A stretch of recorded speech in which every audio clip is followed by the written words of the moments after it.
Good evening, YouTube. Robert Alvarez, the Psychic Witch, also known as Mr. Lighting on a Fan. I hope you enjoyed looking at my Divine Prosperity altar. May all of you who saw that opening scene be divinely prospered, divinely protected, and experience divine triumph over all seemingly impossible conditions and situations in your life and in your world. Right now the time is approximately 11:37 p.m. Eastern Time, or Eastern Standard Time if you prefer, and the date is Friday, March 24th, 2023. The moon is waxing in Taurus and the sun is transiting in Aries, the sign of new beginnings. And of course I'm going to have Drake do a close-up of one of my favorite t-shirts, which is Wine and Cats. I don't have the wine, but I definitely have the cats. I honestly have not made buying any wine this week a priority. In fact, I actually don't remember the last time I drank any wine. I'm pretty sure it was this month, but I just don't remember offhand. But that's okay. I'll buy some wine soon enough, and that'll be fine. Anyway, so I am happily continuing this more than a walkthrough series of videos with the Pride Tarot, a collaborative deck, which was published by US Game Systems in April of 2020, which further proves that good things, at least some good things, did happen in 2020. So the card that we are featuring is, and before I show you the front of the card, let me show you the back of the card, which has the Love is Love. I love the rainbow colors. I love the Love is Love. I love the whole thing. So Love is Love. And on the front, we have the Five of Wands, illustrated by Liz Blackbird. Now, if that name sounds familiar, it is because Ms. Blackbird illustrated the Wheel of Fortune in this deck. And I will definitely link the video for the Wheel of Fortune in the description box for the video for this card, the Five of Wands. So with that being said, let me read to you what Liz Blackbird wrote about the Five of Wands. Oh, look, she even autographed it. Okay, so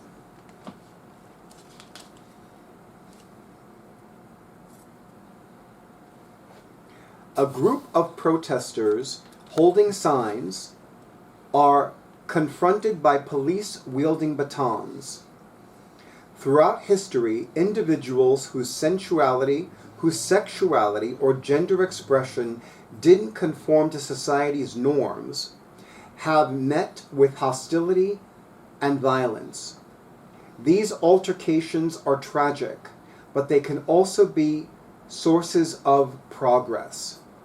Riots resisting unjust police treatment at the Stonewall Inn in 1969 led activists to organize the march that became the first Pride event. And civil disobedience by ACT UP in the 80s forced the world to take AIDS crisis seriously. But conflicts can arise within communities as well. Queer and trans people of color have protested police presence at Pride, bringing them into conflict with parade organizers. This card indicates discord, conflict, and clashes between opposing forces. Disharmony and lack of unity can be stressful, but they often precede important change. Look within to determine if the fight is worth it, and make sure you're on the right side. You know, I want to tell you something. I remember back in 2021, there was a Pride March in New York City, in Manhattan, specifically in the borough of Manhattan, and there were a lot of police officers who were harassing attendees of the Pride March, who were being physically abusive towards them, who were committing acts of police brutality.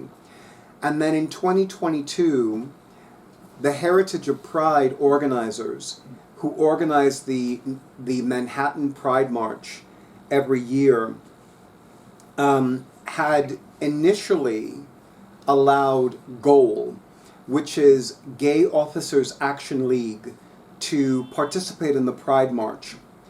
And then they changed their minds. And I want to tell you something. I do not have an issue with the fact that the Heritage of Pride organizers were not going to allow GOAL to march with them. And the reason is simple. Nobody from GOAL called out those police officers who were harassing other members of the LGBTQIA+ community for simply being in a place where they know themselves to be a part of something, a part of a community, a part of an existence, a part of a movement, if you will.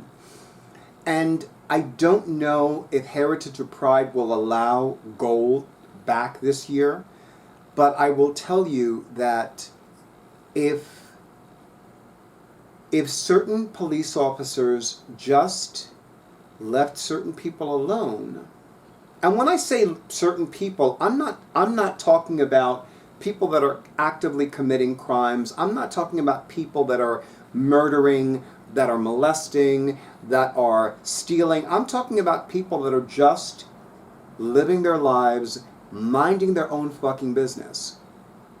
There is no reason for anybody to harass anybody who's just living their lives, expressing themselves, and minding their own fucking business.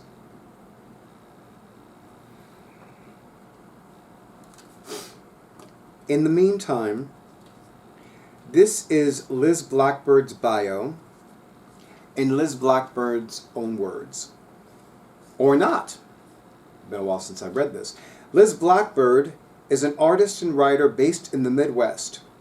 Though largely self-taught, she studied visual arts at the Flint Institute of Arts in Michigan. Oh, it was in Flint, Michigan, yes. The Maryland Institute College of Art, and Ohio State University. She is the creator of the Heart and Hands Tarot. Actually, I'd forgotten about that tarot deck. And by the way, I'm pretty sure that I've mentioned it previously in this More Than a Walkthrough series, but my intention is to collect every tarot deck and every oracle card deck illustrated by every artist that was featured in this deck. And I'm already off to a start because I already have Emily Balavet's Mystic Sisters oracle deck. She illustrated the Moon card and the Two of Wands card in this tarot deck. You can also visit her Etsy shop, 13 Ways to Look. I will include that. And I will include the Instagram account for Liz Blackbird as well in the description box for this video. So I want to thank US Game Systems Incorporated, which is headquartered in Stamford, Connecticut, for publishing a beautiful, collaborative LGBTQIA+ themed tarot deck. And I want to thank Liz Blackbird for illustrating another card in this tarot deck. So far, I have yet to see more than 2 cards illustrated by the same artist. I'm hoping that I will find that. I'm hoping that I will see that. But again, I will definitely include the video featuring the Wheel of Fortune card from Pride Tarot, which was also illustrated by Liz Blackbird, in the description box. To all of you in YouTube land, thank you for honoring who I am and what I do. And thank you for honoring Drake, more commonly known as my awesome audiovisual person, for my YouTube videos and everything he does as well. Thank you so very much for all the likes, all the comments, all the shares, and all the subscriptions to my YouTube channel. And of course, thank you to those of you, an extra big and beautiful thank you to those of you who have scheduled your sessions. I wish all of you a beautiful night, a wonder-filled weekend, and this is the last of 7 videos that Drake and I have recorded today, so you know that we're going to absolutely rest a whole hell of a lot tonight and tomorrow. And I hope that all of you in YouTube land get plenty of rest as well. But for now, stay tuned for the next video.